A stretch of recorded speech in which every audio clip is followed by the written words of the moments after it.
الشیطان الرجیم، پناہ لیتا ہوں میں اللہ کی شیطان مردود سے۔ بسم اللہ الرحمن الرحیم، شروع اللہ کے نام سے جو بے حد مہربان نہایت رحم والے ہیں۔ والذین کفروا اعمالهم کسراب بقیعۃ یحسبہ الظمآن ماء، اور جو لوگ منکر ہیں ان کے اعمال ایسے ہیں جیسے ریت جنگل میں خالی میدان میں جس کو پیاسا آدمی پانی سمجھتا ہے۔ حتی اذا جاءہ لم یجدہ شیئا، یہاں تک کہ جب وہ اس کے پاس پہنچے تو اس کو کچھ بھی نہ پائے۔ ووجد اللہ عندہ فوفاہ حسابہ، اور اللہ کو وہاں پایا تو اللہ نے اس کو اس کا حساب پورا پہنچا دیا۔ واللہ سریع الحساب، اور اللہ بہت تیزی سے حساب لینے والے ہیں۔ او کظلمات فی بحر لجی، یا ان کے اعمال ایسے ہیں جیسے اندھیرے گہرے دریا میں۔ یغشاہ موج من فوقہ موج من فوقہ سحاب، جس کے اوپر پانی کی ایک موج آتی ہے، جس کے اوپر ایک اور موج ہے، اور جس کے اوپر بادل ہے۔ ظلمات بعضها فوق بعض، اندھیرے ہیں ایک دوسرے کے اوپر۔ اذا اخرج یدہ لم یکد یراہا، جب اپنا ہاتھ نکالے تو لگتا نہیں کہ اس کو وہ سوجھے اور دکھائی دے۔ ومن لم یجعل اللہ لہ نورا فما لہ من نور، اور جس کو اللہ ہی نور نہ دے اس کے واسطے کہیں سے کوئی نور اور روشنی نہیں مل سکتی۔ سورہ نور کی تفسیر چل رہی ہے۔ پچھلے لیسن میں ہم نے اللہ نور السماوات والارض کی تفسیر سنی تھی، اور اس کے ذیل میں یہ بتایا تھا کہ وہ نور کہاں ملے گا۔ تو بتایا تھا کہ یہ نور فی بیوت اذن اللہ ان ترفع، خانہ خدا میں ملے گا۔ اور کیسے ملے گا؟ ذکر سے ملے گا، نماز سے ملے گا، تسبیح سے ملے گا۔ اور اس میں کیسے آدمی تسبیح پڑھتے ہیں جن کو تجارت اور سودا ذکر اللہ اور اقام الصلاۃ اور ایتاء زکوٰۃ سے روکتا نہیں۔ اور ان کی ایک خاص صفت یہ ہے کہ یخافون یوما تتقلب فیہ القلوب والابصار، ان کے دل کانپ اٹھتے ہیں اور ان کے دلوں میں خوف رہتا ہے اس دن سے کہ جس میں آنکھیں اور نگاہیں اور دل پلٹ کے رہ جائیں گے۔ یہ جو خوف والی صفت بیان کی یہ عجیب صفت ہے، اور ان کے دل خازن نے لکھا ہے کہ کانپ اٹھتے ہیں، ہر وقت لرزتے رہتے ہیں اللہ کے خوف کی وجہ سے۔ حدیث میں آتا ہے یدخل الجنت اقوام افئدتهم مثل افئدۃ الطیر، جنت میں ایسے لوگ جائیں گے، کچھ لوگ ایسے جائیں گے جن کے دل پرندوں کے دل جیسے ہوں گے۔ پرندے کا دل بہت چھوٹا ہے، بہت ڈرپوک ہوتا ہے پرندہ، ذرا سا نیچے وہ دانا چگنے کے لیے اترا تو ادھر ادھر دیکھے گا، ذرا سی حرکت ہوئی تو اڑ کے بھاگے گا۔ تو چھوٹے پرندے اسپیرو اور برڈز جو ہیں بہت ڈرتے ہیں، تو ان کے دل میں بھی اسی طرح وہ ڈر اور خوف رہتا ہے جیسے پرندے ہوتے ہیں۔ اللہ ان کے خوف کی وجہ سے ان کو سیدھا جنت نصیب کریں گے۔ حضرت عائشہ رضی اللہ عنہا نے حضور کریم صلی اللہ علیہ وسلم سے اس آیت کی تفسیر پوچھی کہ سورہ مومنون میں اللہ نے کہا والذین یؤتون ما آتوا وقلوبهم وجلۃ انہم الی ربہم راجعون، وہ لوگ جو دیتے ہیں، جو کچھ دیتے ہیں اور ان کے دل خوف میں ہوتے ہیں، گھبرا رہے ہوتے ہیں کہ ان کو رب کے پاس لوٹ کر جانا ہے۔ اللہ نے فرمایا اولئک یسارعون فی الخیرات، یہ ہیں جو تیزی کر رہے ہیں نیکیوں میں۔ وہم لہا سابقون، سبقت کر کے وہاں پہنچیں گے۔ تو حضرت عائشہ نے پوچھا کہ یا رسول اللہ کہ یہ وہ لوگ ہیں جو زنا کر بیٹھتے ہیں، چوری کر بیٹھتے ہیں اور ڈرتے رہتے ہیں کہ پکڑ ہوگی، پٹائی ہوگی، اللہ کے یہاں عذاب ہوگا۔ حضور نے فرمایا نہیں صدیق کی بیٹی، یہ وہ لوگ ہیں جو نیکی کرتے ہیں اور ڈرتے ہیں کہ ان کی نیکی ان کے منہ پر نہ مار دی جائے، جو نماز پڑھتے ہیں، روزے رکھتے ہیں، زکوٰۃ دیتے ہیں، خیرات دیتے ہیں، لیکن ان کو ڈر لگتا ہے کہ کہیں اللہ ناراض ہو کر میری نماز، میرا روزہ، میری زکوٰۃ، میرا خیرات میرے منہ پر نہ مار دے۔ تو ایسے لوگ ہیں جو خیرات کی طرف تیزی سے چلے جا رہے ہیں اور جلدی وہاں سبقت کر کے پہنچ رہے ہیں۔ تو یخافون یوما، ان کے دلوں میں خوف خداوندی تاری ہے۔ حضرت عمر فاروق رضی اللہ عنہ اللہ کا بہت زیادہ خوف رہتا تھا، دل میں بہت ڈرتے تھے، ذرا سی بات پر کانپ اٹھتے تھے، کہیں اللہ کے یہاں پکڑ نہ ہو جائے، کہیں میری کوئی غلطی سے اللہ ناراض نہ ہو جائے۔ جہاں یہ بحث آتی ہے کہ بھئی ایمان جو ہے خوف اور رجا امید کے درمیان ہے، الایمان بین الخوف والرجا، تو وہاں یہ چلتا ہے کہ کون سی حالت غالب رہنی چاہیے۔ کوئی کہتا ہے کہ دونوں، کوئی کہتا ہے خوف غالب رہے، کوئی کہتا ہے رجا اور امید غالب رہے۔ حافظ ابن حجر رحمۃ اللہ علیہ نے وہاں لکھا ہے کہ زندگی میں تو خوف غالب رہنا چاہیے اور موت کے وقت امید غالب ہونی چاہیے. تو زندگی میں کیونکہ خوف کی ضرورت ہے، خوف خداوندی ہوگا تو آدمی گناہوں سے ڈرے گا، نیکیوں کی طرف تیزی سے جائے گا. اور مرتے وقت خوف نہیں، مرتے وقت اللہ کی ذات سے امید ہونی چاہیے کہ اللہ تیری ذات سے امید وابستہ ہے، تو جو ہے اچھی موت دینا اور اچھا ٹھکانہ دینا. تو وہاں انہوں نے یہ لکھا. حضرت عمر فاروق رضی اللہ عنہ کا حال دیکھتے ہیں تو مرتے وقت بھی ان پر خوف طاری ہے. ایک صحابی آتے ہیں، ان کی تعریف کرتے ہیں، امیر المومنین آپ کو تو خوشخبری لینی چاہیے، اللہ کے نبی کے اوپر آپ ایمان لانے والوں میں پہلے لوگوں میں سے ہیں، سابقین میں سے ہیں، اور اس کے بعد اللہ کے نبی کی صحبت آپ کو حاصل ہوئی اور آپ کو اچھی طرح تعاون کیا، آپ کے بازو بن کر کے رہے. اللہ کے نبی اس دنیا سے گئے تو آپ سے خوش تھے، پھر ابو بکر ہوئے تو آپ نے ان کو سپورٹ کیا، ان کو سہارا دیا، وہ بھی آپ سے خوش تھے، انہوں نے خود آپ کو خلیفہ بنایا، پھر آپ 10 سال خلیفہ رہے تو بہت بہترین آپ نے امت کو سنبھالا. تو آپ کو تو اللہ کے یہاں بہت بشارتیں ملنے والی ہیں. تو حضرت عمر رضی اللہ عنہ نے کہا بس بھائی یہ سب نہ بولو. فرمایا یبن اخی وددت ان ذلک کفافا لا علی ولا لیا، میرا جی چاہتا ہے کہ یہ برابر سرابر میری چھٹی ہو جائے، نہ مجھے ثواب ملے نہ مجھے کوئی گناہ ہو، اللہ مجھے چھوڑ دیں، چھٹکارا ہو جائے، یہ میرے لیے کافی ہے. اللہ اکبر، کتنا خوف طاری ہے. ابو موسیٰ الاشعری رضی اللہ عنہ کے بیٹے ہیں ابو بردہ ابن ابی موسیٰ الاشعری، ان کی گفتگو ہوئی عبداللہ ابن عمر بن الخطاب رضی اللہ عنہ سے. تو عبداللہ ابن عمر رضی اللہ عنہ کہتے ہیں پتہ ہے میرے ابا نے تیرے ابا کو کیا کہا، یعنی حضرت عمر نے حضرت ابو موسیٰ الاشعری کو. تو کہا، انہوں نے پوچھا کیا کہا، تو کہا کہ میرے والد نے یعنی حضرت عمر نے تیرے والد یعنی ابو موسیٰ الاشعری سے کہا کہ ابو موسیٰ کیا تمہیں یہ اچھا لگتا ہے کہ ہم حضور پر جو ایمان لائے اور حضور کے ساتھ ہم نے ہجرت کی، حضور کے ساتھ اللہ کی راہ میں جہاد کیا، تو وہ سب ثواب ہمارے لیے فریز ہو جائے، محفوظ ہو جائے، اور حضور کی وفات کے بعد ہم نے جو کیے ہیں، ہم سے اچھائیاں بھی ہوئی ہیں، غلطیاں بھی ہوئی ہیں، تو اللہ ہماری اچھائیاں اور غلطیوں کا بیلنس کر کے اس کو ہمیں چھوڑ دیں، معاف کر دیں. تو کیا تم کو یہ بات پسند ہے؟ تو ابو موسیٰ الاشعری نے کہا کہ نہیں امیر المومنین، ایسا کیوں؟ حضور کے انتقال کے بعد بھی ہم نے دین کی بہت خدمت کی، ہمارے ہاتھ پر بہت سے لوگ مسلمان ہوئے اور ہم نے یہ کیا وہ کیا، تو ہمیں تو امید ہے کہ اللہ ہمیں اس کا سب کا اجر اور ثواب دیں گے. تو حضرت عمر رضی اللہ عنہ بولے لیکن میرا تو یہ جی چاہتا ہے کہ حضور کی حیات میں جو ہم نے نیکیاں کی ہیں حضور کی برکت سے اس کا ثواب ملے، اور اس کے بعد ہم سے جو کچھ ہوا ہے اللہ بس ہمارا برابر سرابر چھٹکارا کر دیں، چھٹی ہو جائے، یہ میرے لیے کافی ہے. تو ابو بردہ کہنے لگی عبداللہ سے کہ عبداللہ واقعی تیرے ابا میرے ابا سے اچھے تھے. حضرت عمر کو خوف تاجی تھا، اسی لیے حضرت عمر رضی اللہ عنہ کہا کرتے تھے اگر قیامت کے دن یہ اعلان ہو کہ ساری دنیا جہنم میں جائے گی سوائے ایک شخص کے، تو مجھے یہ امید ہوگی کہ وہ ایک شخص میں ہوں. اور اگر یہ اعلان ہو کہ ساری دنیا جنت میں جائے گی سوائے ایک شخص کے کہ وہ جہنم میں جائے گا، تو مجھے ڈر ہے کہیں وہ ایک شخص میں ہی نہ ہوں کہ جس کو جہنم میں جانا پڑے. تو یہ سمجھیے کہ ان کا خوف کا عالم تھا کہ اللہ سے ڈرتے رہتے تھے.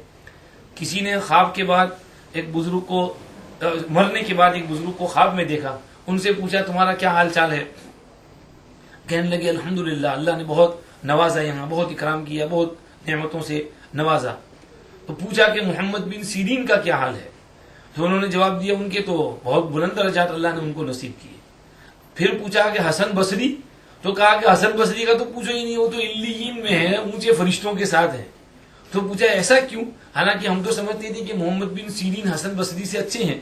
تو انہوں نے جواب دیا بکثرت خوفہ، اس لیے کہ حسن بصری پر خوف خدا بہت طاری رہتا تھا، ہر وقت اللہ کے خوف سے کانپتے تھے، تھرراتے تھے، ڈرتے تھے، اس لیے اللہ نے ان کے اس خوف کی برکت سے وہ درجہ ان کو نصیب کیا. حضرت بشر حافی رحمۃ اللہ علیہ بہت بڑے بزرگ گزرے ہیں. پہلے ان کی حالت اچھی نہیں تھی، کبھی شراب کباب بھی چل لیتا تھا اور گڑبڑ سڑبڑ بھی ہو جاتی تھی. ایک دفعہ جا رہے تھے، ایک پرچہ جو ہے ہوا میں یوں اڑ رہا تھا، انہوں نے دیکھا کہ یہ پرچہ کیا ہے، تو دیکھا تو اس پہ لکھا تھا بسم اللہ الرحمن الرحیم. انہوں نے کہا وہ اللہ کا نام ہے، اس کی بھی ادبی ہو رہی ہے، لوگ اس کو رونڈتے ہیں، اس پر پاؤں رکھتے ہیں لوگ. انہوں نے اس کو اٹھا لیا، اس کو صاف کیا، دھول بھول کچرا وچرا گھر لے آئے، اس کو اچھی طرح دھویا، اس کو خوشبو لگائی اور اونچے شیلف کے اوپر اس کو رکھا جہاں اس کی بے عزتی نہ ہو. رات کو خواب میں دیکھا کہ کوئی کہہ رہا ہے کہ تو نے میرے نام کی عزت کی، میں بھی تجھ کو دنیا میں عزت دوں گا. بس اس کے بعد اٹھتے ہی انہوں نے توبہ کی اور سچی پکی توبہ کی، اور پھر ایسے مجاہدے کیے، ایسے مجاہدے عبادتیں کی کہ وہ اپنے دور کی اکابر اولیاء اللہ میں شمار ہوئے. اور جب ان کا انتقال ہوا ہے، کسی نے ان کو خواب میں دیکھا، کیا حال چال ہے، خیریت سے، اللہ کے سامنے پیشی ہوئی تو کیسی گزری؟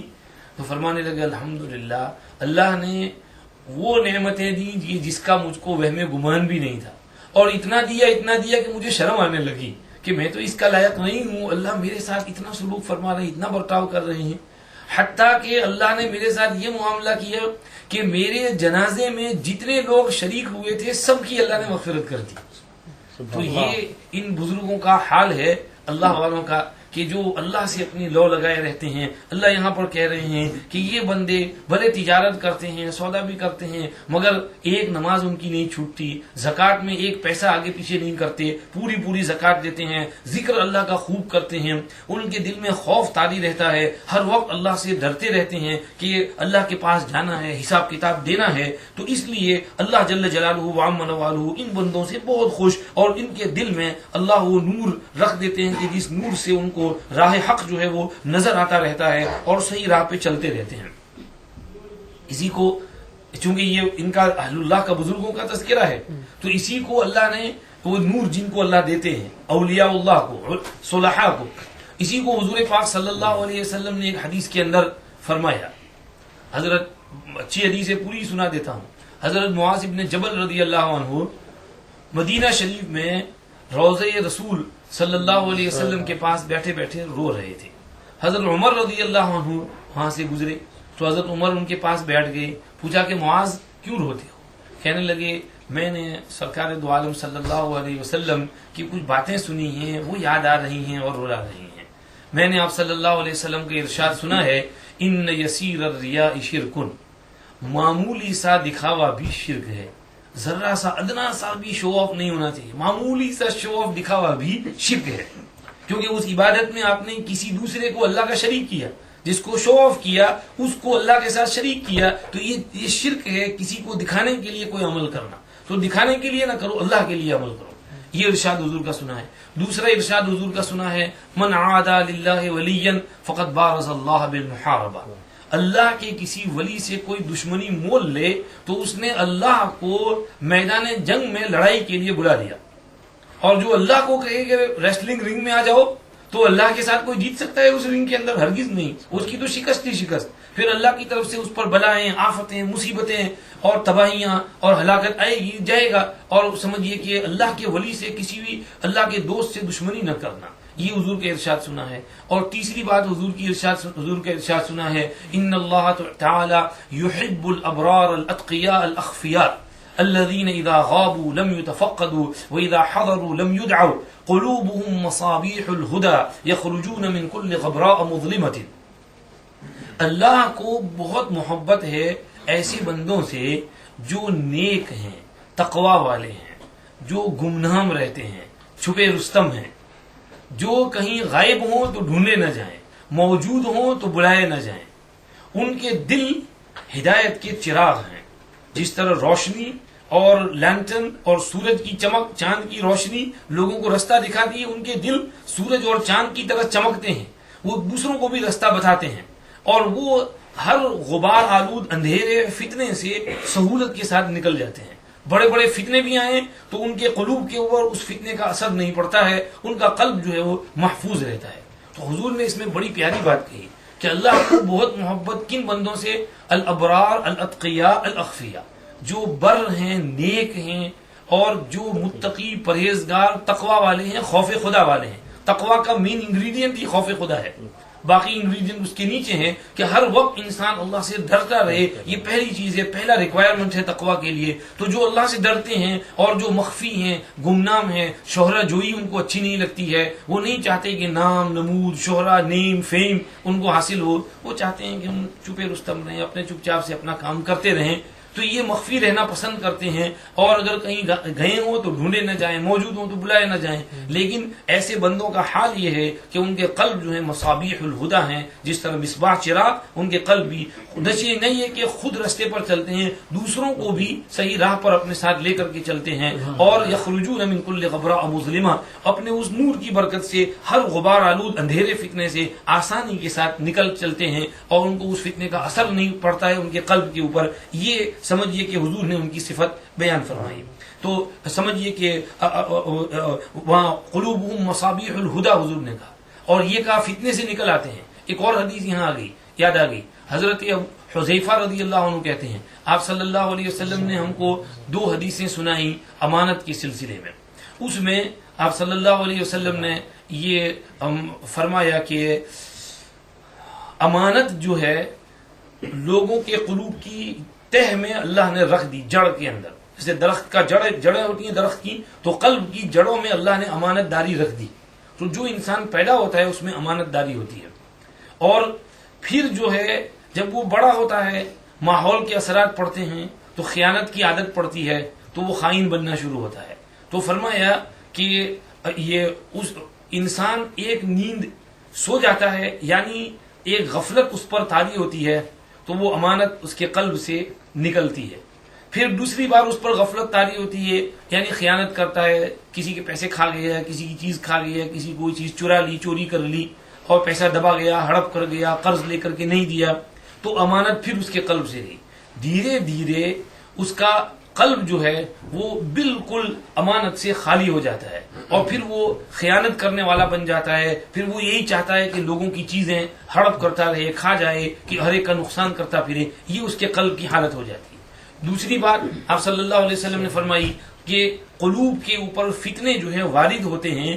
جیسے چٹائی بنانے والا چٹائی کی وہ رسیاں جو ہیں ایک دوسرے کے اوپر رکھتا ہے، مسلح بنانے والا، کھین فرنیچر بنانے والا تو اپنا ایک مولڈ بناتا ہے، پھر ایک ایک چٹائی اس کے اوپر، اس کے پیس پام ٹری کے اس کے اوپر ایک ایک جوائن کرتا جاتا ہے.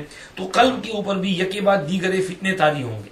تو اب قلوب جو ہیں، بعض قلب تو وہ ہوں گے جو اس فتنے کو پی لیں گے اور وہ ان کے اندر جم جائے گا. تو اب جس قلب کے اندر وہ فتنہ جم گیا اور وہ اس کو پی گیا، تو اس میں کالا نقطہ اور کالا دھبا لگ جائے گا. اور جس قلب نے اس فتنے کا، دوسرا قلب وہ ہوگا جو اس کو پھینک دے، نکال دے، وہ سمجھ جائے کہ یہ تو فتنہ ہے، اس میں نہیں پڑنا ہے. تو جو قلب اس فتنے کو نکال دے گا اس میں سیاہ دھبا لگ جائے گا، سفید دھبا لگ جائے گا، روشنی اس کے اندر پیدا ہو جائے گی. دھیرے دھیرے یہ ہوگا کہ قلوب 2 طرح کے ہو جائیں گے.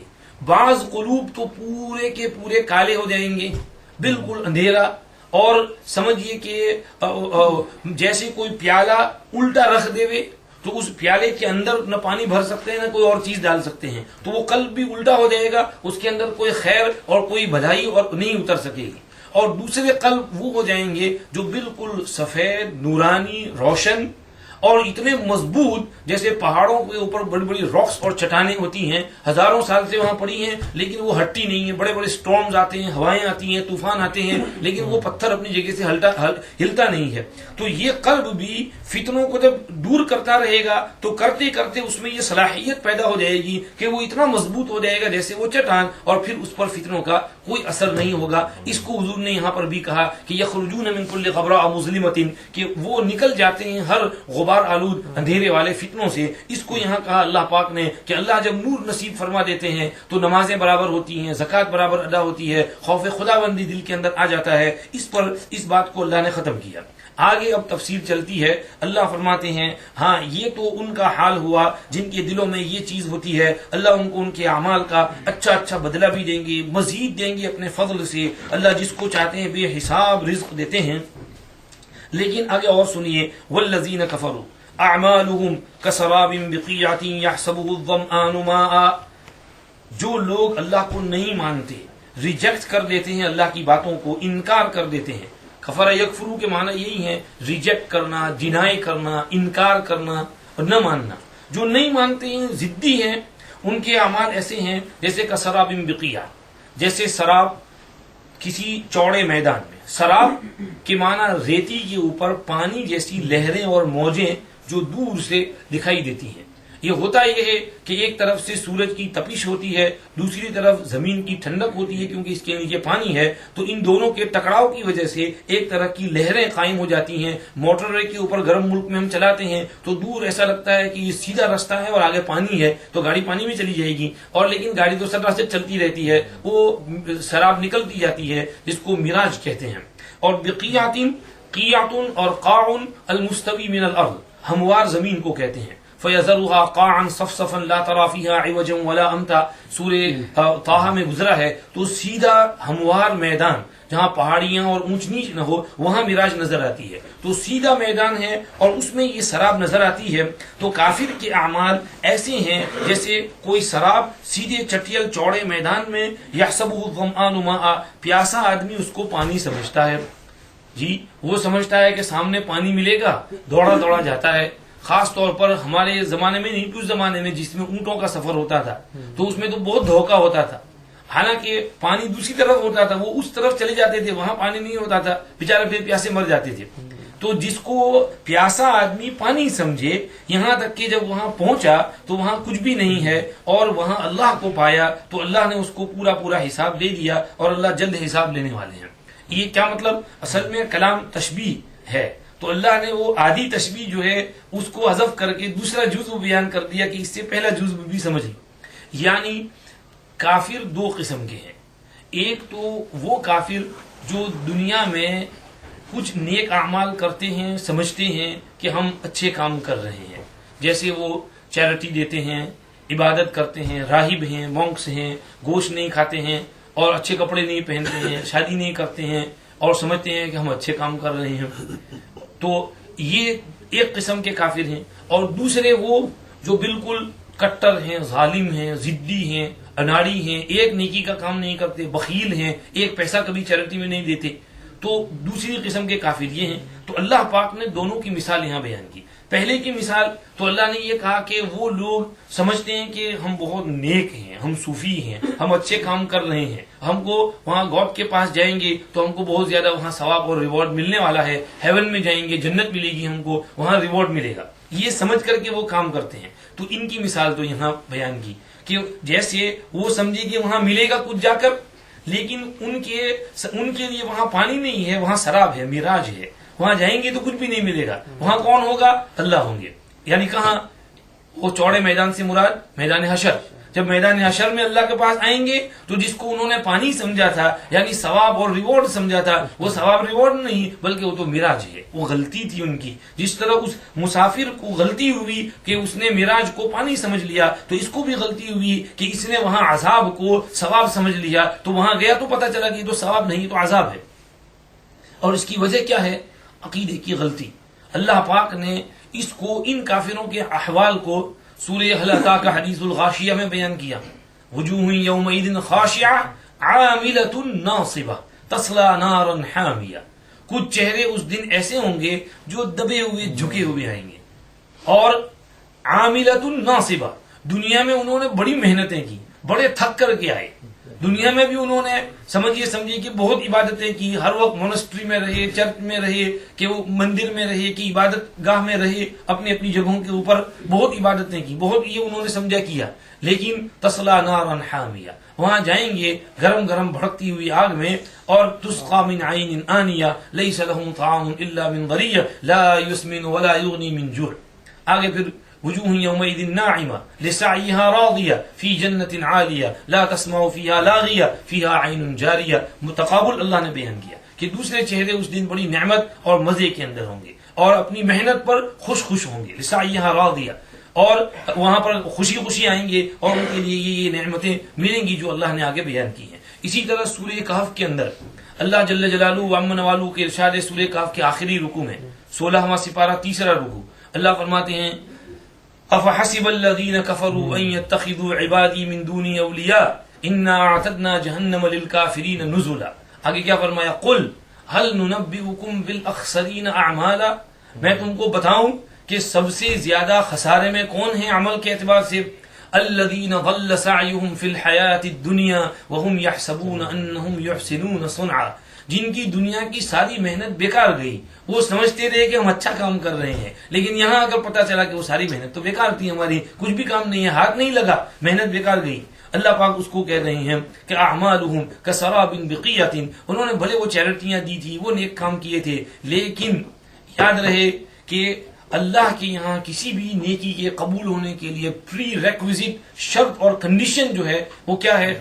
ایمان، کلمہ طیبہ لا الہ الا اللہ محمد الرسول اللہ. اگر یہ کلمہ ہے تو اس عمل میں جان پڑتی ہے، ورنہ وہ عمل بے جان ہے. کلمہ سے جان پڑتی ہے، ورنہ وہ عمل بے جان ہے. ایک ہے گھوڑا جو وہاں فیلڈ میں چل رہا ہے اور آدمی اس پر سوار ہو، گھوڑا اس کو لے کر دوڑے گا دھڑا دھڑ، ایک جگہ سے دوسری جگہ پہنچے گا، سواری کرے گا، مزے آئیں گے. دوسرا ہے ہمارے یہاں ٹاؤن سینٹر کے اندر وہ بچوں کے لیے پتھر کے گھوڑے بنے ہوئے ہیں، پتھر کے ہاتھی بنے ہوئے ہیں، تو بچے وہاں جاتے ہیں شاپنگ سینٹر میں تو وہاں گھوڑے کے اوپر بیٹھتے ہیں. لکڑی کا گھوڑا ہے، پتھر کا گھوڑا ہے، تو ذرا اس پر انجوائے کر لیتے ہیں، لیکن اس گھوڑے کے اندر روح نہیں ہے، لائف نہیں ہے، وہ بیکار ہے. اس پر تھوڑا سا بچے نے انجوائے کیا اور چل دیا وہاں سے، تو وہ گھوڑا چلنے کے قابل نہیں. بس یہی مثال ہے اعمال کی کہ عمل کے اندر روح جو پھونکی جائے گی وہ ایمان سے، کلمہ طیبہ سے. جس کے پاس کلمہ طیبہ نہیں، اس کا عمل جو ہے اس لکڑی کے گھوڑے، پتھر کے گھوڑے کی طرح سے ہے، اس میں جان نہیں ہے، وہ یوزفل نہیں ہے، یوزلیس ہے. یوزفل تب ہوگا جب اس میں کلمہ طیبہ کی روح اور جان پڑے گی. تو اس لیے اللہ پاک کہہ رہے ہیں کہ بھلے انہوں نے نیک عمل کی. دوسری بات یہ بھی ہے کہ کافر عموماً چیریٹی جو دے گا وہ اللہ کو خوش کرنے کے لیے نہیں دے گا، اس کے پیچھے کوئی نہ کوئی غرض ہوگی. یا تو کامک ریلیف کے اوپر اپیل ہو رہی ہے تو اپنی کمپنی کا نام دے دیں گے کہ فلاں کمپنی کی طرف سے 1000 پاؤنڈ، تو اس کے لیے کہ کمپنی کی شہرت ہو اس کے اندر کہ فلاں نے دیے. اور یا یہ کہ کوئی اور مقصد ہوگا اس کے پیچھے، یا تو یہ ہوگا کہ اپنے بعض کافر جو ہیں ان کے دلوں میں ہمدردی ہوتی ہے، نرم ہوتا ہے، نرم دل ہوتے ہیں، تو ان کو اچھا نہیں لگتا کہ کوئی آدمی سفر کرے، تو اپنے اس دل کے بھڑاس کو اتارنے کے لیے اور اپنے آپ کو ٹھنڈک پہنچانے کے لیے، اپنے دل میں سکون محسوس کرنے کے لیے وہ دوسروں کے اوپر خرچ کرتے ہیں. تو اللہ بھی ان کو دنیا میں وہ دل کا سکون دے دیتے ہیں، ان کو تسلی ہو جاتی ہے، ان کی لائف ذرا اچھی گزرتی ہے بنسبت ان کے کہ جو ایسا نہیں کرتے ہیں. اسی لیے یہاں ہم دیکھتے ہیں کہ یہاں سمجھیے کہ ڈسیبل، ہینڈیکیپ لوگوں کے ساتھ اچھا سلوک کرتے ہیں، اور سمجھیے کہ ہسپتال کے اندر فری یہ چیزیں ہیں اور اس طرح خدمتیں ہیں، بینیفٹ سسٹم ہے. تو یہ ان ممالک کو اللہ پاک سہولت سے چلاتے ہیں، ان پر سمجھیے کہ نرمی سے ان کے ساتھ پیش آتے ہیں، اور بنسبت ان کے جہاں یہ چیزیں نہیں ہوتی ہیں تو اللہ جل جلالہ وعم نوالہ ان کو ان کی اس چیریٹی کا اور نیک عمل کا بدلہ دنیا میں دے دیتے ہیں. آخرت میں جب پہنچے گا تو اس کو عمل نہیں ملے گا. اللہ جل جلالہ وعم نوالہ نے 12ویں سپارے میں سورہ ہود میں اس کا اعلان کر دیا. من كان يريد الحياة الدنيا وزينتها نوفي إليهم أعمالهم فيها وهم فيها لا يبخسون أولئك الذين ليس لهم في الآخرة إلا النار وحبط ما صنعوا فيها وباطل ما كانوا يعملون. جو کوئی دنیا کی زندگانی چاہے گا اور اس کی زیب و زینت اور بیوٹی اور خوبصورتی چاہے گا تو ہم اس کے اعمال کا پورا بدلہ دنیا میں ہی دے دیں گے، اور ان کو یہاں پر گھٹایا نہیں جائے گا، کم نہیں کیا جائے گا. جتنا نیکی کی ہوگی اس کا پورا بدلہ ہم یہیں پر اس کو چکا دیں گے، اور ان کے لیے آخرت میں آگ کے سوا کچھ نہیں ہے، اور جو کچھ انہوں نے کیا تھا وہ سب بیکار رہ جائے گا. اور وباطل ما كانوا يعملون، اسی کو سمجھیے کہ نبی کریم صلی اللہ علیہ وسلم نے ایک حدیث کے اندر فرمایا، جب تم میں سے کوئی مسلمان ہوتا ہے اور اچھا مسلمان ہوتا ہے تو اللہ پاک اس کے پچھلی جو نیکیاں تھیں وہ بھی اس کے لیے لکھ دیتے ہیں. مسلمان ہونے سے پہلے جو نیکی کی تھی تو اللہ اس کو بھی اس کو ثواب دیتے ہیں کہ بھلے وہ اسلام لانے سے پہلے کی تھی لیکن بہرحال وہ نیکی تھی، چلو کوئی نہیں، اس کا بھی میں ثواب دیتا ہوں. تو اس کو کہا. لیکن اگر کوئی مسلمان ہو اور منافق رہے تو پھر اس کو پچھلی نیکیوں کا ثواب تو درکنار، پچھلے گناہوں پر بھی سزا اور عذاب ہوگی، اور یہ جو گناہ کیا اس پر بھی سزا ہوگی. اس کے ذیل میں حضور نے وہاں کہا کہ بہرحال کافر تو اس کو وَأَمَّا الْكَافِرُ قَامُوا بِحَسَنَاتِ مَا عَمِلَ بِهَا لِلَّهِ فِي الدُّنْيَا حَتَّى إِذَا أَفْضَىٰ إِلَى الْآخِرَةِ لَمْ تَكُنْ لَهُ حَسَنَةٌ يُجْزَىٰ بِهَا. کہ کافر کا حال یہ ہوتا ہے کہ اس نے اللہ کے لیے اگر کوئی نیکی کی ہو، ریا کے لیے نہیں، شو آف کے لیے نہیں، اللہ کے لیے کوئی نیکی کی ہو، گاڈ کو دکھانے کے لیے، تو اللہ ان نیکیوں کا بدلہ اس کو دنیا میں ہی دے دیتے ہیں. حتیٰ کہ جب وہ آخرت میں پہنچتا ہے تو اس کے پاس کوئی نیکی نہیں ہوتی جس کا اس کو بدلہ دیا جائے. وہ بدلہ یہاں دنیا میں کیسے ملتا ہے؟ یا تو جیک پاٹ لگ جاتا ہے نیشنل لاٹری میں اور 2-4 ملین پاؤنڈ مل گئے، اور یا یہ کہ کوئی اور اچھا جاب مل جاتا ہے، انکم اچھی آ جاتی ہے، اچھی گاڑی مل جاتی ہے، اچھا گھر مل جاتا ہے، اچھی بیوی مل جاتی ہے، اچھی اولاد مل جاتی ہے، گڈ ہیلتھ مل جاتی ہے، تندرستی، صحت، کھانا پینا، نعمتیں یہ ان کو مل جاتی ہے. تو یہ جو نعمتیں ہیں، ان کی وہ جو نیکیاں ہیں، اس کا بدلہ اللہ ان کو دنیا میں چکا رہے ہیں. جب وہ وہاں پہنچیں گے تو وہاں کوئی بدلہ لینے کی کوئی چیز نہیں ہوگی جس پر اللہ ان کو بدلہ دے، کیونکہ ان کا جو چکا دیا. حتیٰ کہ اگر کسی کافر کی کوئی نیکیاں رہ گئی ہوں اور اس کا بدلہ نہ چکایا ہو اللہ نے، تو اللہ پاک اس کو مرتے وقت بدلہ چکا دیتے ہیں، اس طرح کہ اس کو موت کی سکرات سے محفوظ رکھتے ہیں، کہ اس پر موت کی سکرات طاری نہیں ہوتی، اس کی روح آسانی سے نکال لیتے ہیں اور اس کو کہتے ہیں اب یہ تیرا بدلہ پورا ہو گیا، تیری نیکیوں کا سارا بدلہ. اسی لیے دیکھتے ہیں بہت سے کافروں کو بہت پیسفل ڈیتھ آتی ہے، تو وہ کیا ہے، وہ کچھ نیکیوں کے ثواب باقی تھا، وہ اللہ نے اس کا بدلہ چکا دیا. اب جب وہاں پہنچا تو کوئی نیکی رہی نہیں کہ جس کا بدلہ وہاں دیا جائے. اس کو اللہ نے کہا کہ جو لوگ اللہ کو مانتے نہیں ان کی نیکیاں یہ سراب جیسی ہیں، جیسے دور سے پانی نظر آتی ہے. پیاسا آدمی، یہ لوگ بھی پیاسے ہیں، چاہتے ہیں کہ ثواب ملے، لیکن جب وہاں پہنچے تو وہاں ثواب نہیں ملا، کچھ بھی نہیں ہے، کچھ بھی نہیں تھا وہاں، کچھ بھی نہیں. تو اسی طرح یہاں پہ جب وہ پہنچے تو وہاں کوئی نیک عمل ہے ہی نہیں اس کے پاس کہ اس کا بدلہ دیا جائے. جیسے وہاں پانی نہیں ہے، ایسے یہاں پر بھی کوئی نیک عمل نہیں ہے کہ جس کا بدلہ دیا جائے. اور سمجھیے کہ اللہ وہاں پر موجود ہیں تو اللہ نے اس کا حساب کتاب لے لیا. سب سے پہلا جو حساب ہوگا وہ کس کا ہوگا؟ ایمان اور کفر کا ہوگا. اس لیے سب سے پہلے میدان حشر میں جب سب آئیں گے تو سوال ہوگا کہ ایمان اور کفر کا. جو ایمان والے تھے ایک طرف ہو جائیں، جو کفر والے تھے وہ ایک طرف ہو جائیں، اور پھر جو ہے وہ کفر والوں کے ساتھ جو ڈیل کرنی ہے، جو معاملہ کرنا ہے، اللہ ان کے ساتھ معاملہ کر لیں گے، حساب کتاب ان کا چکا دیا جائے گا. اعلان ہوگا. ابن کثیر نے یہاں وہ حدیث نقل کی، لِتَتَّبِعْ كُلُّ أُمَّةٍ مَا كَانَتْ تَعْبُدُ، ہر امت جس کی عبادت کرتی تھی اس معبود کے پیچھے پیچھے چلے. تو ہر امت جو بت کی پوجا کرتا تھا وہ بت وہاں آ جائے گا، بت کے پیچھے جائے گا. سورج کا پجاری سورج کے پیچھے، اور چاند کا پجاری، ستاروں کا پجاری اس کے پیچھے. حتیٰ کہ جو عزیر اور عیسیٰ علیہ السلام کی پوجا کرتے تھے تو وہ حقیقت میں ان کی نہیں، وہ اس مورتی کی کرتے تھے، اس صلیب کی کرتے تھے. تو وہ ان کی ایک ذہنی اختراع تھی، تو وہ اس کے پیچھے پیچھے چلیں گے، اور وہ سمجھیے اس کے ساتھ ساتھ وہ ان کو لے جایا جائے گا، اور وہ اس کے پیچھے پیچھے چلتے چلتے وہ جہنم کے اوپر پہنچ جائیں گے، اور ان کو اس کا اللہ پاک وہاں پر پہنچا دیں گے. یہ ان کے ساتھ معاملہ ہوگا. اس کو کہا کہ وہاں ان کے معبود ان کو کچھ کام نہیں آئیں گے، اپنے معبودوں کے پیچھے پیچھے چلے جائیں گے اور اپنی جگہ. پھر یہاں ایمان والے جو ہوں گے ان کا حساب کتاب ہوگا، اور ان میں پھر جو کچھ رفع دفع ہے، بدلہ ہے، قصاص ہے، یہ سب دیا جائے گا. پھر آگے فیصلے ہوں گے. تو پہلا سوال جو ہوگا وہ تمیز کی جائے گی. اسی کو سورہ یاسین میں اللہ نے کیا کہا؟ ان اصحاب الجنة اليوم في شغل فاكهون هم وازواجهم في ظلال على الارائك متكئون لهم فيها فاكهة ولهم ما يدعون سلام قولا من رب الرحيم. یہ تو جنت والوں کا ہے. اور آگے وامتازوا اليوم ايها المجرمون، مجرموں جو کرمنلز ہیں الگ ہو جاؤ تم لوگ، ان سے تمہارا الگ حساب کتاب دینا ہے. الم اعهد اليكم يا بني آدم الا تعبدوا الشيطان، اولاد آدم میں نے تم کو تاکید نہیں کی تھی کہ شیطان کی پوجا نہ کرنا. وَأَنِ اعْبُدُونِي، میری عبادت کرنا. هَذَا صِرَاطٌ مستقیم، صحیح رستہ یہی ہے میری عبادت والا. تم نے شیطان کی عبادت کیوں کی؟ اور وَلَقَدْ أَضَلَّ مِنْكُمْ جِبِلًّا كَثِيرًا فَلَمْ تَكُونُوا تَعْقِلُونَ، شیطان نے تم میں سے بڑی مخلوق کو گمراہ کر دیا، تمہیں کچھ عقل نہیں. سوچتے تو صحیح کہ شیطان یہ سب کروا رہا ہے تم سے، کیوں تم نے کفر کیا اور شرک کیا اور شیطان کی عبادت کی. اس لیے سمجھیے کہ هَذِهِ جَهَنَّمُ الَّتِي كُنْتُمْ تُوعَدُونَ، جہنم کی تم مذاق اڑاتے تھے کہ وہ جہنم نہیں ہے، یہ جہنم ہے جس کی تم کو دھمکی سنا دی گئی تھی، وارننگ دے دی گئی تھی تم کو، تم نے نہیں مانا، اب سزا بھگتو. الَّتِي اصْلَوْهَا الْيَوْمَ بِمَا كُنْتُمْ تَكْفُرُونَ، داخل ہو جاؤ اس کے اندر اپنے کفر کی وجہ سے، انکار کی وجہ سے. اليوم نختم على افواههم وتكلمنا ايديهم وتشهد ارجلهم بما كانوا يكسبون. بعض کافر ضدی بنیں گے، کہیں گے ہم نے کفر نہیں کیا، ہم کو کیوں جہنم میں بھیج رہے ہیں. اللہ کہنے اچھا تو چلو پھر یہ ہمارا حفظہ ہے کہ ہم حفظہ کو نہیں مانتے، یہ تمہارے اعمال نامے ہیں، اعمال نامے کو بھی ہم نہیں مانتے، تو کس کو مانیں گے؟ ہمارے اندر سے کوئی گواہ چاہیے. تو اللہ منہ کے اوپر سیل لگا دیں گے.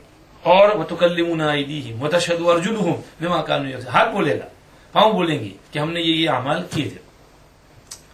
اس کو اللہ نے وہاں پر کہا. تو اللہ یہاں پر کہہ رہے ہیں کہ جو انکار کرنے والے ہیں ان کا یہ حشر ہوگا. یہ تو پہلی قسم ہوئی. اور آگے دوسری قسم کافروں کی اللہ نے کہا او کظلمات فی بحر لجی یغشاہ موج من فوقہ موج من فوقہ سحاب. یا ان کے اعمال ایسے ہیں جیسے اندھیرے گہرے سمندر میں جس پر موجیں چھا جاتی ہیں, جس کے اوپر موجیں ہیں, جس کے اوپر بادل ہیں. اندھیرے ہیں ایک کے اوپر ایک. جب اپنا ہاتھ نکالے تو لگتا نہیں کہ اس کو وہ ہاتھ دکھائی دے رہے. ہاں, جس کو خدا نور نہ دے اس کو کہیں سے نور نہیں مل سکتا. کر لو جی. ہاں جی, شہزاد بھائی نے سوال پوچھا کہ وہ غیر مسلم کہ جن کو اسلام کا پیغام پہنچا ہی نہیں ہے, افریقہ کے جنگلات میں رہتے ہیں یا کسی جزیرے میں رہتے ہیں اور اسی میں ان کی پوری زندگی گزر گئی, تو ان کا کیا ہوگا؟ سب سے پہلی بات تو ایک بات امام ابو حنیفہ رحمۃ اللہ علیہ نے بہت اچھی کہی ہے. انہوں نے کہا کہ اگر اللہ جل جلالہ وعم نوالہ کوئی نبی نہ بھیجتے, کوئی کتاب نہ اتارتے, تو بھی مخلوق پر اللہ کی معرفت واجب ہوتی. مخلوق کے ذمہ یہ ضروری تھا کہ اللہ کو ڈھونڈے اور اللہ کی پہچان حاصل کرے. اگر اللہ پاک نبی نہ بھیجتے, اللہ پاک نے پیغمبر بھیجے, قرآن اتارا, کتابیں اتاری, رستے بتائے. اب جو ہے جن علاقوں میں پیغام اسلام نہیں پہنچا, اب تو الحمدللہ یہ انٹرنیٹ کی برکت سے, ٹی وی کی برکت سے, ریڈیو کی برکت سے اور پتہ نہیں اور وسائل کے ذریعے سے ہر جگہ جو ہے پہنچ گیا ہے اسلام کا پیغام. کوئی انکار نہیں کر سکتا ہے. کوئی اسکاٹ لینڈ کے ہائی لینڈ میں کہیں پر رہ رہا ہو, اس نے بھی اسلام کا کچھ نہ کچھ سنا ہوگا, پیغمبر علیہ الصلوۃ والسلام کا تذکرہ سنا ہوگا. تو ان پر ضروری ہے کہ اتباع کریں, فالو کریں. اگر کہیں پر نہیں پہنچا ہے تو روایت میں آتا ہے کہ ایسے اشخاص کا قیامت کے دن امتحان ہوگا, اور اس امتحان میں جو پاس ہو جائے گا وہ جنت میں جائے گا, جو فیل ہوگا وہ جہنم میں جائے گا. تو وہاں پر یہ چیکنگ ہو جائے گی. تو دنیا دار العمل ہے, دار الامتحان ہے. آخرت میں بھی میدان حشر میں جنت میں پہنچنے سے پہلے تک امتحان ہو سکتا ہے. تو وہاں بھی, اور یہ صرف ان کا نہیں, حدیثوں میں آتا ہے کہ یہ جو دیوانے اور مجنون رہے پوری زندگی, پاگل, اور اصحاب فطرت یعنی وہ زمانہ جس میں پیغمبر نہیں آئے, جیسے عیسیٰ علیہ السلام اور حضور پاک صلی اللہ علیہ وسلم کے درمیان 600 برس کا فاصلہ ہے. تو اس دوران اللہ نے پیغمبر نہیں بھیجے. اور حالانکہ عیسیٰ علیہ السلام سے پہلے موسیٰ علیہ السلام اور ابراہیم علیہ السلام سے لے کر عیسیٰ علیہ السلام تک ثم ارسلنا رسولنا تترا کے معنی تسلسل سے اللہ نے نبی بھیجے. ہر وقت کوئی نہ کوئی نبی موجود ہوتا تھا. لیکن عیسیٰ علیہ السلام کے بعد نبی اور رسول بند ہو, بلکہ بعض مرتبہ تو ایک وقت میں بنی اسرائیل میں 70, 80, 100 پیغمبر ہوتے تھے. ہر علاقے میں ایک ایریا میں الگ الگ پیغمبر ہوتے تھے. تو اللہ پاک نے بہت رسول بھیجے تھے, لیکن عیسیٰ علیہ السلام کے بعد وہ رسالت بند ہو گئی. اسی لیے عیسیٰ علیہ السلام کو خاتم انبیاء بنی اسرائیل کہتے ہیں. انبیاء بنی اسرائیل کے آخری نبی ہیں عیسیٰ علیہ السلام, ان کے بعد کوئی نبی نہیں ہے. تو اب یہ جو 600 برس کا فطرت ہے اس کو اہل فطرت کہتے ہیں. تو جو مجانین ہیں, اہل فطرت ہیں, یا شواہق الجبال اور جزائر میں جو لوگ رہے ہیں, تو امام بیہقی رحمۃ اللہ علیہ نے کتاب الاعتقاد میں ایک حدیث پیش کی کہ ایسوں کا, بلکہ اس میں انہوں نے بچوں کا بھی ذکر کیا ہے کہ بچوں کا بھی امتحان ہوگا, اور ان میں سے جو سمجھیے کہ پاس ہوں گے وہ جنتی, جو فیل ہوں گے وہ جہنم میں جائیں گے. کیسا امتحان ہوگا اللہ جانتے ہیں, کس طرح اللہ ٹیسٹ لیں گے. بعض روایت میں یہ معلوم ہوتا ہے کہ اللہ ان کو حکم دیں گے کہ یہ فلاں جگہ سمجھیے کہ وہ کہیں گے کہ پروردگار آپ نے ہمیں عقل دی ہوتی, مجنون کہے گا تو میں مسلمان ہوتا. اور فطرت والے کہیں گے کہ ہمارے پاس نبی آیا ہوتا تو ہم مانتے. جزیرے والے اور پہاڑوں والے کہیں گے ہمیں میسج پہنچتا تو ہم جو ہے آپ کو مانتے. اللہ کہیں گے اچھا, بہت اچھا, ایسا ہی ہے. تو یہ جو سامنے جو آگ نظر آ رہی ہے, جاؤ اس میں کود پڑو. تو جو اس میں کود پڑے گا تو وہ آگ اس کے لیے بردم و سلامہ ہو جائے گی. اور جو کہے گا نہیں میں کیوں کودوں اس کے اندر, تو اللہ کہیں گے دیکھو مجھے یہاں دیکھ رہے اور میرا حکم تم نہیں مان رہے, تو مجھے دیکھے بغیر تم میرا حکم کیسے مانتے. تو وہ امتحان میں فیل ہو گئی. تو وہ جو وہاں پاس ہو جائے گا جنت میں, جو فیل ہو جائے گا جہنم کے اندر. یہ ہے. شاید بچوں سے مراد وہ بچے ہوں گے جو قریب البلوغ جیسے بڑے ہو گئے تھے, جن کو کچھ سمجھ بوجھ ہو گئی تھی. کیونکہ جو کافروں کے جو معصوم مسلمان کے جو بچے ہیں وہ تو چونکہ فطرت پر ہیں, وہ تو جنت میں ہیں. کافروں کے بھی جو چھوٹے معصوم بچے ہیں ان کے بارے میں بھی راجح یہی ہے وہ جنت میں ہیں. اور ابراہیم علیہ السلام کے اس خواب میں حضور نے دیکھا تھا ان کو ابراہیم علیہ السلام کے پاس. لیکن میرا انداز یہ کہ یہ ایسے بچے جو 10-12 سال کے جو قریب البلوغ ہو گئے تھے, سمجھ بوجھ ان کو ہو گئی تھی, تو ایسے بچوں کا وہاں امتحان ہوگا, وہ اس فہرست کے اندر چلے جائیں گے جن کا امتحان ہوگا, اور پھر اللہ پاک ان کو جو ہے کہیں گے کہ یہ تمہارا یا تو ثواب ہے یا تمہاری سزا ہے. یہ ان کے ساتھ معاملہ ہوگا. واللہ سبحانہ وتعالی عالم وعلمہ احکم واتم. ویسے یہ بات ضرور ہے, اللہ نے کہا وما كنا معذبین حتی نبعث رسولا, ہم کسی کو عذاب نہیں دیتے جب تک ہمارا میسج نہ پہنچ جائے, میسنجر نہ آ جائے. جب ہمارا پیغام پر پہنچ جاتا ہے, پیغام پہنچ جاتا ہے, اس کے بعد ہماری پکڑ ہوتی ہے. جہاں پیغام نہ پہنچے وہاں ہم پکڑ نہیں کرتے ہیں. یہ اللہ کی طرف سے اعلان ہے. اس لیے ہم یہ کہتے ہیں کہ بھئی ایسے لوگوں کو بغیر میسج پہنچنے کے عذاب نہیں ہوگا. بہرحال یہ ہے. Children, there's a difference of opinion. All children are born in the fitrat of Islam, irrespective of the fact they are born in kafir countries. ہاں یہ تو ہے. اس لیے میں نے کہا نا جو معصوم بچے ہیں ان کا تو ہے ہی ہے, کیونکہ چھوٹے بچے جو پیدا ہوتے ہیں وہ انسنٹ ہوتے ہیں, ان کے اوپر کوئی سن کوئی گناہ نہیں ہوتا ہے, معصوم ہوتے ہیں. وہ تو جب بڑے ہوتے ہیں, ہوش حواس سنبھالتے ہیں, تو اس کے بعد جو ہے ماحول ان پر اثر کرتا ہے, اور اس کے اثر سے وہ متاثر ہو کر کے پھر آگے بڑھتے ہیں, جو ہونا ہے ہوتا ہے.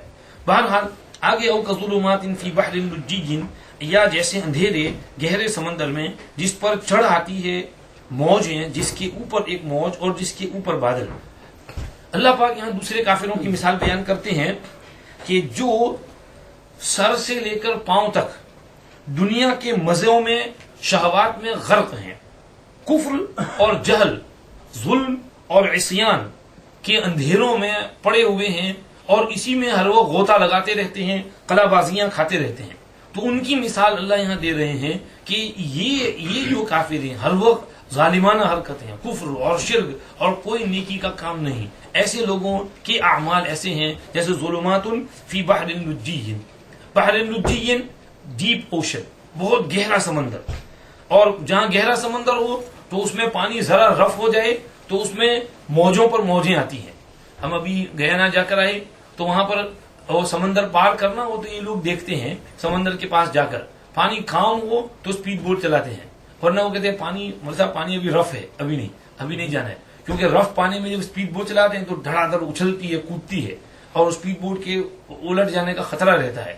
تو جب پانی بہت جوش میں ہو تو اس وقت نہیں چلاتے اسپیڈ بوٹ, کام ہو تب چلاتے ہیں. تو یہ بحر اللجین جتنا گہرا سمندر ہوگا اتنی ہی اس میں موجیں شدید ہوں گی, اور اس کا تلاطم اور اس کی طغیانی جو ہے زیادہ ہوگی. اس لیے کہا بحر اللجین, بہت گہرا سمندر, اور اس کے اوپر موجیں چھا رہی ہیں, جس کے اوپر موج ہے, جس کے اوپر بادل ہیں.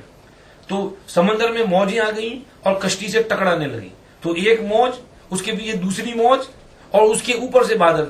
تو وہ جو رات کا ٹائم ہے, بادل ہیں, اندھیرا ہے, موجیں ہیں, تو اندھیرے پہ اندھیرا, اور اندر جو وہ فانوس جل رہا تھا, جو موم بتی جل رہی تھی, وہ بھی بجھ گئی. اب کہیں کچھ نظر ہی نہیں آ رہا ہے, اور سارا اندھیرا ہی اندھیرا ہے. حتیٰ کہ اذا اخرج یدہ ظلمات بعضها فوق بعض, اندھیرے پہ اندھیرا ہے, اپنا ہاتھ نکالنا چاہے وہ بھی نہیں دیکھ سکتا. یعنی دور کی چیز, شہزاد یا غزنوی صاحب, ڈاکٹر صاحب کا دیکھنا تو دور کی بات رہی, اس کی جسم کی سب سے متصل جو چیز جو ایسے ہی اٹھائے تو نظر آتی ہے, تو اس کا ہاتھ بھی نظر نہیں آتا. وہ یوں کر کے دیکھنے کی کوشش کرے تو ہاتھ بھی نہ دکھائی دے رہے, اور چیزیں تو اس کو کیا دکھائی دیں گی. تو اتنا زیادہ اندھیرا اور اتنا ڈارکنس اور اتنا پچ بلیک, سمجھیے کہ وہ ماحول ہے. سمجھیے بس اسی طرح سے اس کافر کا بھی حال ہے. وہ ایسے ظلمات کے اندر, ایسے اندھیروں کے اندر ہے جس میں قلع بازیاں کھا رہا ہے, کبھی ظلم کر رہا ہے, کبھی شرک کر رہا ہے, کبھی کفر کر رہا ہے, کبھی یہ کبھی وہ. تو سمجھیے کوئی کار خیر نہیں کر رہا ہے, اور اندھیروں پہ اندھیرے ہیں, اور ایسا اندھیرا ہے کہ اس کو کچھ بھی دکھائی نہیں دیتا ہے. قلب جو ہے بالکل سمجھیے کہ کالا ہو گیا ہے, سیاہ ہو گیا ہے. تو اس کا یہ حال سمجھیے کہ بیان کیا. ابی ابن کعب رضی اللہ عنہ کہتے تھے کافر جو ہے اس کا کلام, اس میں 5 ظلمتیں ہیں. اس کی باتیں بھی ظلمات والی, اس کا عمل بھی ظلمات والا, اس کی اندرونی اور تنہائی والی زندگی بھی ظلمت والی, اور بیرونی گھر سے باہر کی زندگی بھی ظلمت والی, اور قیامت کے دن بھی وہ ظلمات میں جائے گا. تفسیر قرطبی کے اندر لکھا ہے کہ ظلمات بعضها فوق بعض, کافر کے اندر 3 ظلمتیں ہوتی ہیں. ایک اعتقاد کی ظلمت جو قلب میں ہے, دوسرے کلام کی ظلمت جو زبان پر ہے, اور تیسرے عمل کی ظلمت جو عمل میں ہے. اس کا عقیدہ بھی شرک اور کفر کا ہے, زبان سے بھی شرک کی باتیں بولتا ہے, اور بدھ کے سامنے سجدہ کرتا ہے، عبادتیں کرتا ہے، اور سمجھیے کہ دوسری حرکتیں کرتا ہے، تو تینوں چیزیں ظلمت۔ جس طرح ایمان کا جو نور ہے وہ تینوں چیزوں سے وابستہ ہے، متعلق ہے۔ عقیدہ جو ہے وہ اس کا نور وہ قلب کے اندر ہوتا ہے، پھر زبان سے کلمہ لا الہ الا اللہ تو اس کا نور زبان کے اوپر ہے، پھر عمل سے نماز اور اللہ کے سامنے رکوع سجدہ تو اس کا نور ہے۔ تو اس نور کے اوپر نور علی نور ہو جاتا ہے کہ ایمان کا نور تھا، اس پر ذکر کا نور آیا، اعمال کا نور آیا تو قلب منور ہو گیا۔ تو اسی طرح سے کفر میں بھی عقیدے کے اندر ظلمت، اور اس کے بعد کفریہ شرکیہ باتوں کی ظلمت، اور پھر شرکی اعمال کی ظلمت، تو یہ ظلمت کے اوپر ظلمت ہو گئی۔ اس کو اللہ نے کہا ظلمات بعضها فوق بعض اذا اخرج يده لم يكد يراها۔ تو یہ اس کا حال ہے کہ وہ سمجھیے کہ بالکل ظلمت ہی ظلمت، تو وہ تو وہاں پہنچے گا تو اس کو تو کچھ نہیں ملے گا، اس کو تو ثواب کی امید بھی نہیں ہوگی کہ کوئی نیک عمل ہو کہ اس کا ثواب اس کو دیا جائے، تو اس کو تو جانا ہی پڑے گا ایسی ظلمات کے اندر۔ یہ ظلمت کہاں ہوگی؟ جہنم کے اندر، کیونکہ حدیث میں آتا ہے جہنم کی آگ کو 1000 برس تک ڈھونکا گیا تو وہ سرخ ہو گئی، پھر 1000 برس تک ڈھونکا گیا تو سفید ہو گئی، پھر 1000 برس تک ڈھونکا گیا تو کالی ہو گئی۔ اب جہنم کی آگ بالکل سوداء مظلمۃ، کالی ہے، اندھیرے والی ہے، تو اس کفریہ ظلمات کی وجہ سے اسی ظلمات والی آگ کے عذاب میں اس کو جانا پڑے گا۔ یہ ہوا ظلمات بعضها فوق بعض، ظلمت پہ ظلمت، تو اس کی سزا بھی وہاں ظلمت کے اوپر ظلمت۔ اور اللہ نے آگے کہہ دیا ومن لم يجعل الله له نورا فما له من نور، جس کو خدا ہی نور نہ دے اس کو کہیں سے نور نہیں ملے گا۔ یہ نور اگر ملے گا تو اللہ کے پاس، یہ چونکہ اللہ کے پاس نہیں آئے، بدھ کے پاس گیا، شرک کرنے کے لیے گیا، تو اس کی شرکی اعمال کی وجہ سے اس کو ظلمت کے سوا کچھ نہیں ملا۔ اللہ پاک نے اسی کو وہاں کہا اللہ ولی الذین آمنوا یخرجهم من الظلمات الى النور والذین کفروا اولیاءهم الطاغوت یخرجونهم من النور الى الظلمات اولئک اصحاب النار هم فیہا خالدون۔ اللہ ایمان والوں کے دوست ہیں، ان کو اندھیروں سے روشنی کی طرف نکال کر لے آتے ہیں، اور جو لوگ نہیں مانتے ہیں ان کا دوست طاغوت ہے، شیطان ہے، بت ہے، یہ سب طاغوت سرکش ہیں، اور یہ ان کو نور سے ظلمات کی طرف لے جاتے ہیں۔ ان کے سامنے نور ظاہر بھی ہوتا ہے، اور اسلام اور ایمان اور کلمہ، کبھی ان کے دل میں خیال بھی آتا ہے کہ یار شاید یہ صحیح ہوگا، قرآن صحیح ہوگا، اسلام ٹھیک ہوگا، وہ تھوڑی سی وہ روشنی آئی لیکن پھر انہوں نے اس کو ایکسٹنگوش کر دیا، بجھا دیا، تو وہ چلا گیا وہ نور۔ تو کافر کو شیطان جو ہے وہ نور سے ظلمات کی طرف لے جاتا ہے، پھر ان کو جہنم کے اندر پہنچا دے گا جس میں وہ پڑے رہیں گے۔ اس کو یہاں پر کہا ظلمات بعضها فوق بعض اذا اخرج يده لم يكد يراها۔ بلکہ یہی نہیں، حضور پاک صلی اللہ علیہ وسلم نے فرمایا ظلم نہ کرو کسی پر بھی، اتقوا الظلم، ظلم سے بچو، فإن الظلم ظلمات یوم القیامہ۔ ظلم کریں گے تو یہ ظلم قیامت کے دن ظلمات کا سبب بنے گا۔ قیامت کے دن جو مسلمان بھی اگر ظالم ہوگا تو اس کو بھی وہاں ظلمات میں اندھیروں کے اندر پھنسنا پڑے گا، عذاب الہی بھگتنا پڑے گا۔ اگر وہ دنیا میں کسی پر اس نے ظلم اور اپریشن، ٹرنی، انجسٹس کیا ہوگا تو اس کی سزا وہاں ظلمات کی شکل میں دی جائے گی۔ اللہ ہماری حفاظت فرمائے۔ بہرحال تو یہ ہے۔ آگے ڈاکٹر صاحب وہ نیول آفیسر جو ہے اس کا قصہ سنا رہے تھے، ایک فرینچ نیول، کیا ڈاکٹر صاحب، فرینچ نیول کرنل تھا، تو وہ قرآن شریف کا ترجمہ پڑھ رہا تھا۔ اس نے جب یہ ترجمہ پڑھا تو اس نے لوگوں سے پوچھا کہ بھئی کیا محمد صاحب کبھی سمندر میں گئے ہیں؟ تو کہا کہ نہیں، ان کی لائف میں کبھی وہ کشتی میں سوار نہیں ہوئے، he's never been on the ocean, never seen a ship, never rode on a ship۔ تو کہنے لگا کہ ویل جو شپ میں نہ بیٹھا ہو وہ اتنا زیادہ ڈیٹیل سمجھیے کہ تشبیہ اور سملیرٹی بیان کر ہی نہیں سکتا ہے کہ واقعی جب وہ، میں تو نیول آفیسر ہوں، جب وہ موجیں آتی ہیں اور رات کا اندھیرا ہے، چاند بھی نہیں، ستارے بھی نہیں، اور پھر کشتی ٹکراتی ہے اور موجوں پہ موجیں، اور بادل بھی اوپر سے، بارش بھی زور سے ہو رہی ہو، دھڑا دھڑ بادل بھی گرج رہے ہوں، تو اس وقت جو خوف و ہراس کا جو عالم ہوتا ہے بالکل ہو بہو یہی اس کا ڈسکرپشن ہے۔ اس سے اچھا ڈسکرپشن کوئی دے ہی نہیں سکتا۔ اور یہ اس میں ہے، یہ محمد صاحب کا اپنا کلام نہیں ہے، یہ غیب سے آیا اللہ کا کلام ہے۔ اللہ دیکھتے ہیں اس منظر کو، اللہ نے اس سیناریو کو یہاں کھینچا ہے، اس کو پڑھ کر کے اس نے کلمہ پڑھ لیا، ڈاکٹر صاحب مسلمان ہو گیا۔ تو یہ سمجھیے کہ اللہ کے کلام کی برکت ہے۔ بہرحال آگے انشاءاللہ نیکسٹ ویک ذرا ذکر فکر کر لیتے ہیں۔ چلیں جی، جن صاحب